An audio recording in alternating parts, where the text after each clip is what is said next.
I think at this time of year, there is hope and there's reason to hope and there's reason to get along and have dinners and reflect on our own resilience during adversity. And if we can keep that attitude going, I think we'll be fine. Family gatherings can sometimes take the joy out of the holiday season. A Kansas State University health professional says that family get-togethers often become exercises in patience, particularly when family members have differing opinions on various topics. However, being hopeful can be an important asset in helping to make it a happy holiday season. On today's Sound Living, how hope can help build resilience to holiday stress. Sound Living is a weekly public affairs program produced by Research and Extension at Kansas State University. I'm Jeff Wichman. Elaine Johannes, the Kansas Health Foundation's Distinguished Professor of Community Health at K-State, says all of us in our lives have adversity, including stress or worry, but yet we can still have hope. Elaine, we hear a lot about this being kind of the season of eating, but it's also, in my estimation, the season of stress because there's a lot going on. We've just come through an election. We're getting ready for the holidays. Sometimes it's financial. Sometimes it's just having to be around family and friends. Oh, yeah. Jeff, you and I both know this time of year there's a lot of opportunities that we have to either be in a family, be connected to extended family, or some people want to avoid that. I think both of us and our listeners might be aware that, golly, America went through and is continuing to kind of acclimate to the completion of the election. The American Public Health Association did do a study of pre-election stress, and through a national sampling, they found out before the election, 69% of Americans were stressed by the election, and it didn't cut across to either party or community or genders, race, everybody. But what was really interesting in that whole study that came out, 61% were hopeful. It was a Harris poll. And what's interesting about the report, they're hopeful about how their households, their families will reconnect. And we're hopeful with our families. We don't want to be too disconnected from the people that we love. Yeah, we missed that connection during the pandemic. We're still post-pandemic in a sense. And I think that maybe we've reached that point where we are starting to distance ourselves again. Mm-hmm. Yes. It was back in September, the American Surgeon General's report on, again, isolation, which is not physically healthy, mentally healthy, socially healthy.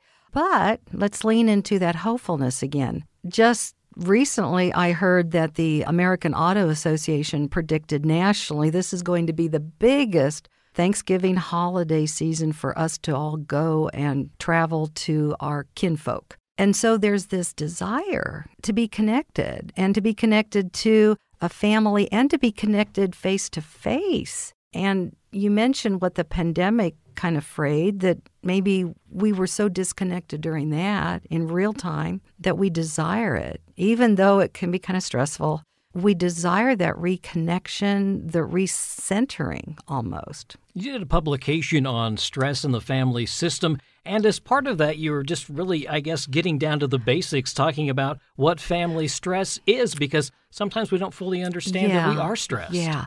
Believe it or not, clear back in 2021, I and a colleague developed a very simple little handout which has a lot of good gems in it, and it's about family stress and what a family system goes through when we come together and we feel stress.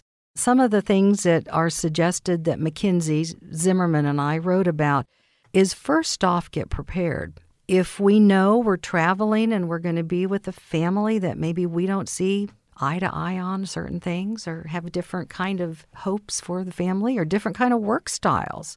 Some people do work online all the time. Some people don't. Different work styles, different ways to see the world. But first off, be prepared. And I think one of the first things that we had written in that material was boundaries.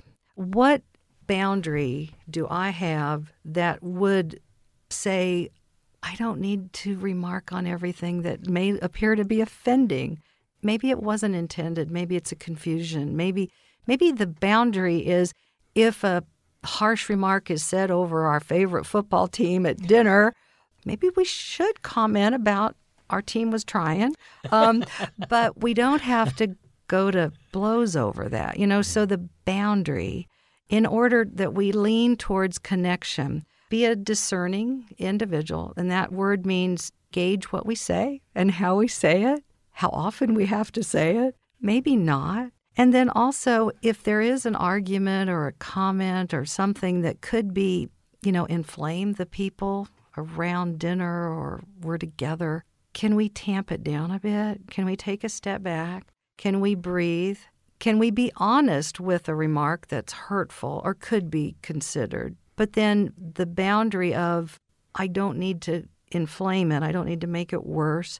Being connected is more important, especially since we want to be together. And I think Americans, we are hopeful that during especially a holiday time, no matter what the holiday is, we want to reconnect, recenter ourselves, reframe maybe some actual concerns or arguments that we've had, and move ahead together. Yeah, I think another thing that you talked about was also identifying a support system. Yes. And those support systems can be not people in our households. Those support systems can be our people that we live, learn, work, pray, and play with, recreation. How many times have you or I had a big meal and it was just so filled with stressful, potentially, discussion that we take a walk afterwards? We get out and we are seeing a different environment, even in the midst of some family stress. So a support system of being in a community, a support system of looking at our nuclear family versus extended. Hopefully, when we travel together, maybe everybody in the car or on the plane or on the train have understood, okay, we're going to go with this side of the family, and we want to be sure that we still are supporting of who we are when we leave the extended family, or the extended family join us and they love being with us, So it's be prepared, understand what may send the whole holiday time off in a direction that we would not want. It comes down to, is the family a resilient group? And part of our material that McKinsey and I wrote really gets at the heart of, are we a resilient household? Are we a resilient group? And resilience means we can bounce back. We have the ability to learn from stress, adversity especially. We have the ability to learn from hard times. We have the ability to think about those hard times and gain growth from it. And that's really what George Everly from Yale University wrote many, many years ago, and continues to refresh the research on why do human beings continue to persist in hope. And it's our resilience. We have adversity, we have stress, we have worry, and we still have that hope. So we reframe, and Dr. Everly says that is what's necessary for growth. We take time, we reflect on what in the heck is going on, and who may be alongside us about. We're curious about what has happened, why, and how can we move ahead. And George Everly has written about once we do that reflection, that's when resilience happens. And if we become a resilient person, a family, a network, a community, then we become resistant, not in a bad way, but resistant to the next adversity. I think about our families right now who've suffered the hurricanes. And we must reach out to those states and communities and households who've lost everything. And they're resilient, took these terrible disasters, lost everything. I hope that they have the support systems necessary to grow from that and to recenter, and then to become resistant, meaning not in a bad resistance, but boosted resistance of what the next adversity will be. And after resistance comes that reflection again. And that's where, again, Dr. Everly had written many, many books about our growth as a species, as a household. Well, and a lot of these gatherings are intergenerational, so a real opportunity to talk to Grandma and Grandpa about how things were back then, because they like reminiscing, and sometimes they're really fascinating stories, and they do show that resilience. Yes, yeah. Some of the studies that, again, originated with the American Psychological Association and the work around resilience and Dr. Fromm, she has written so many books about family health. And it's the listening to the people who have learned resilience over time. And that's just what you've talked about. The older generation, if they are able to reflect on what they have learned throughout many, many years and many, many adversities, they are likely to say they learned from those things. And they came back with a new perspective and an opportunity for growth. And so if grandma or nana or aunt or uncle or grandpa, during the Thanksgiving dinner wax into a remember when, let's listen. Let's listen because there's probably a kernel of growth and resilience in there.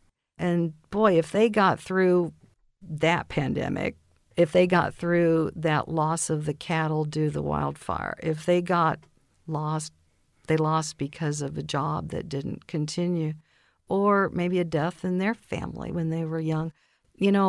Things that we learn, we need to share, and in sharing, we listen, and in listening, we learn, instead of shouting at everybody. So I would hope, I think you would too, as people venture on for these holidays, let's not shout at each other. Let's listen more.